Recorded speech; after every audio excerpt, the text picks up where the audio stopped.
fait, vous savez, c'est un peu comme dans une histoire d'amour. Vous savez, parfois, il faut que ce soit la bonne personne au bon moment. Parfois, on a envie d'aimer, mais on n'a personne à aimer. Parfois, on a la bonne personne, mais on n'est pas disponible. Ben là, il faut qu'il y ait cette adéquation-là entre une bonne histoire et il faut que moi, de mon côté, je me sente capable de traiter cette histoire-là. Il faut que je sois à un moment de ma vie où cette histoire me corresponde, où j'ai des choses à dire sur le thème abordé et surtout il faut que j'ai envie de passer un an enfermé avec ces personnages à raison de parfois 10 à 15 heures par jour.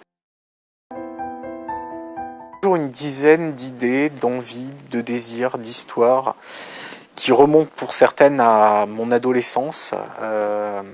La fille de papier, c'est une histoire dont le ferment remonte à mes 14 ans.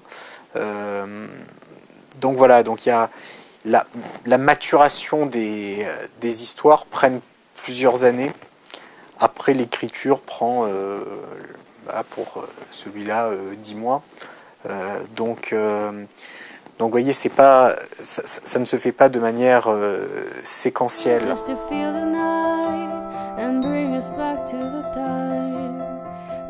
Alors les maîtres absolus, c'est Albert Cohen, Bal du Seigneur, la plus belle histoire d'amour, de passion, de déchirement entre un homme et une femme. C'est un livre qui à la fois qui a certains passages très comiques, certains passages sont très durs par rapport aux relations hommes-femmes. Je l'ai lu pour la première fois assez jeune, j'avais 17 ans, ça m'a donné un éclairage sur les relations hommes-femmes complètement, que je ne soupçonnais pas. C'est peut-être le roman que j'ai le plus offert aussi dans ma vie. Autre maître et autre chef-d'œuvre, le Prince des Marais,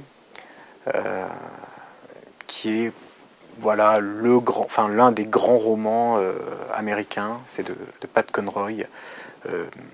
À la fois histoire d'amour, saga familiale.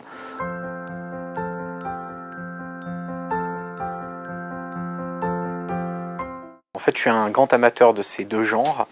La comédie romantique, vous savez, souvent lorsqu'on va au cinéma, qu'on regarde une bonne comédie romantique, lorsqu'on en ressort, on est léger, on a envie de tomber amoureux, et donc j'aime cet humour-là.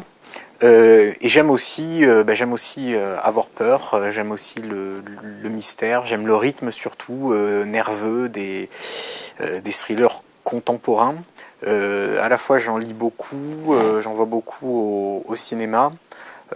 Alors il y a du suspense dans tous mes romans, mais là j'avais vraiment envie de pas ressortir la même histoire chaque année, donc je me fais un devoir quand même d'innovation, d'invention permanente, amener le lecteur sur un terrain où il ne m'attend pas forcément. Donc je me suis là plutôt laissé guider effectivement par mes goûts personnels et en essayant un petit peu d'écrire le roman que j'aurais aimé lire aussi en tant que lecteur.